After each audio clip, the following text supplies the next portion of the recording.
किसी भी व्रत में हम बहुत सारी रेसिपीज बना के खाते हैं, लेकिन आजकल एक रेसिपी बहुत ट्रेंडिंग में चल रही है और वो है साबूदाना की रसमलाई। तो मैं भी आज आप लोगों के साथ साबूदाना की रसमलाई रेसिपी ही शेयर करने वाली हूँ, जो कि बनाने में बहुत ज़्यादा आसान है और खाने में देख रहे हैं कितनी लजीज दिखाई दे रही है, बहुत ही ज़्यादा स्वादिष्ट है।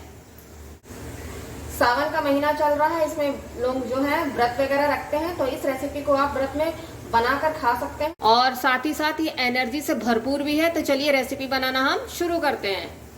नमस्कार, शगुन किचन 30 में मैं आपका स्वागत करती हूँ। आज मैं इंटरनेट पे वायरल रेसिपी आप लोगों के साथ शेयर करने वाली हूँ, जिसके लिए यहाँ मैंने एक छोटा कटोरी लिया था साबूदाना, जिसे मैंने 5-6 घंटे फुलो के रखा था और फुलो के रखने के बाद से इसे मैंने 3-4 घंटे इसी तरह से छोड़ दिया था, ताकि इसमें का पानी जो है वो अच्छी तरह से निकल जाए। और ये आप देख सकते हैं, मैं इसे आपको दिखा रही हूँ इस तरह से मैश करके। ये बहुत ही अच्छी तरह से फूला हुआ है, इसमें का जितना भी एक्स्ट्रा पानी है वो सारा ही निकल चुका है। तो अब हम क्या करेंगे कि इस साबूदाने को हम मिक्सर ग्राइंडर में डाल के इसको पेस्ट बनाएंगे। एक मिक्सर का जार और उसमें ये फूले हुए साबूदाने को हम डाल देंगे और डालकर हम इसे पीसेंगे। इसे पीसने के लिए हम पानी का इस्तेमाल नहीं करेंगे और इसे एक पेस्ट के रूप में हम तैयार करेंगे। तो ये आप देख सकते हैं, मैंने इसे पीसकर एक पेस्ट के रूप में तैयार कर लिया है। अब हम इसे एक बर्तन में बाहर निकाल लेते हैं। इसको पीसने में मैंने थोड़ा भी पानी का इस्तेमाल नहीं किया है। अब हम इसे बाहर करेंगे। देखिए, ये पेस्ट इस तरह से तैयार है, इसमें थोड़ा भी पानी नहीं है। साबूदाना पीस के रखा है, अब हम उसकी गोलियां बना के तैयार करेंगे। तो इसके लिए सबसे पहले हम हाथ में लगाएंगे इस तरह से पानी, और पानी लगा के इसकी थोड़ी सी मात्रा हम हाथ में लेंगे। छोटी छोटी गोलियां तैयार करनी है इसकी, इस तरह से गोली लेके और इसे एक शेप, गोल शेप देंगे। तो मैं इसमें ये किशमिश है, मैं इसमें डाल रही हूँ अंदर, और इसे इस तरह से पैक करके और इसकी हम गोली तैयार कर लेंगे। आप शेप चिपटा भी कर सकते हैं या फिर इसको गोल भी रख सकते हैं, आपकी जैसी इच्छा हो। तो ये इस तरह से ये गोली तैयार है, इसे हम साइड में रखेंगे और इसी तरह से हम सारे इस मिक्सचर की गोलियां तैयार करें। इसे शेप देते समय सिर्फ इतना ध्यान रखना है कि हमें पानी जो है अच्छी मात्रा में हाथ में लगाना है, नहीं तो ये बहुत ही ज़्यादा चिपचिपा है और इस तरह से इसकी गोलियां तैयार नहीं होंगी बिना पानी के। तो हाथ में आप पानी लगाइए और आराम से इसकी गोली इस तरह से बन जाती है।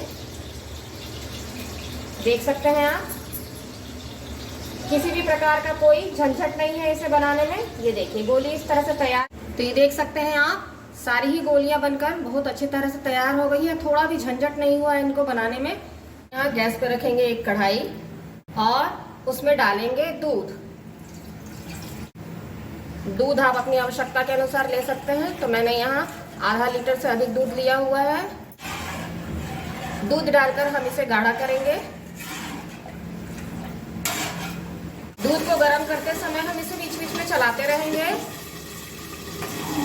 और इसे हम धीमी आंच पे ही गर्म करेंगे।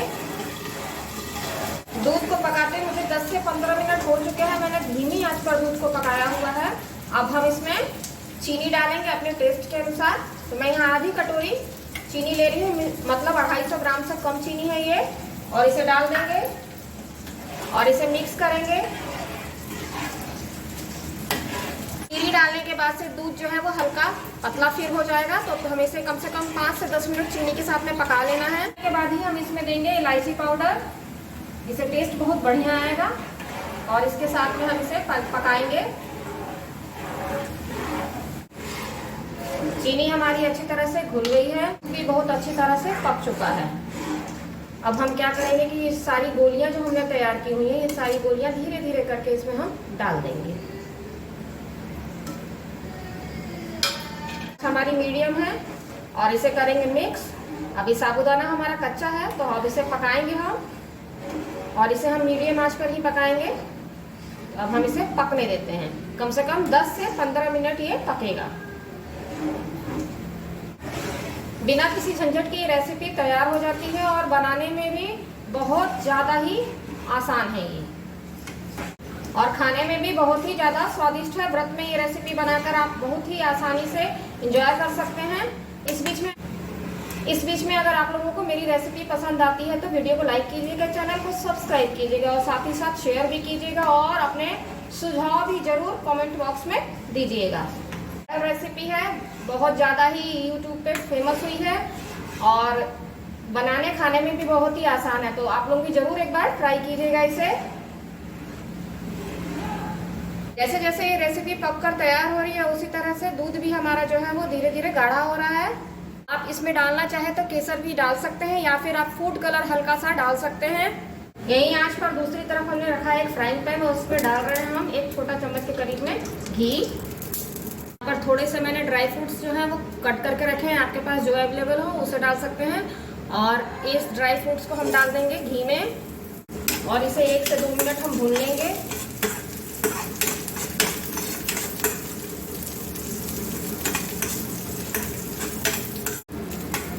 इसका फ्लेवर रसमलाई में बहुत ही बढ़िया आने वाला है। ये भून चुका है, गैस को ऑफ करेंगे। ड्राई फ्रूट जो है हम इस रसमलाई में डाल देंगे, इससे टेस्ट बहुत बढ़िया आएगा। और इसे कर देंगे हल्के हाथों से मिक्स।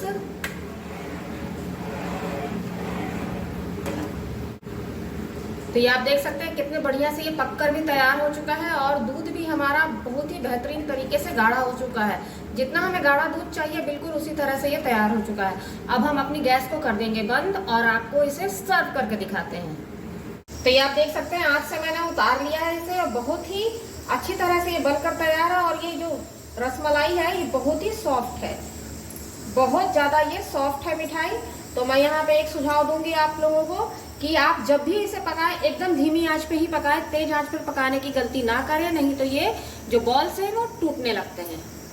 अब मैं इसे आप लोगों को सर्व करके दिखाती हूँ। तो लीजिए मैं सर्व कर रही हूँ इसे।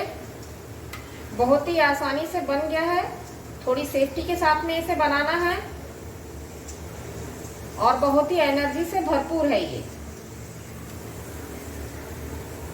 कुछ ड्राई फ्रूट्स डाल दूंगी गार्निशिंग के लिए। ड्राई फ्रूट्स इसमें बहुत ही बढ़िया टेस्ट लगेगा इसके खाने में।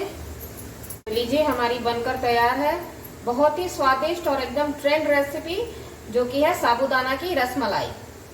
तो आप लोग भी जरूर इसे एक बार ट्राई कीजिए व्रत में खाने के लिए। और ऐसे भी बिना व्रत के भी आप खा सकते हैं, लेकिन ये व्रत स्पेशल रेसिपी है। तो आशा करती हूँ कि आप लोगों को मेरी रेसिपी जरूर पसंद आई होगी। धन्यवाद।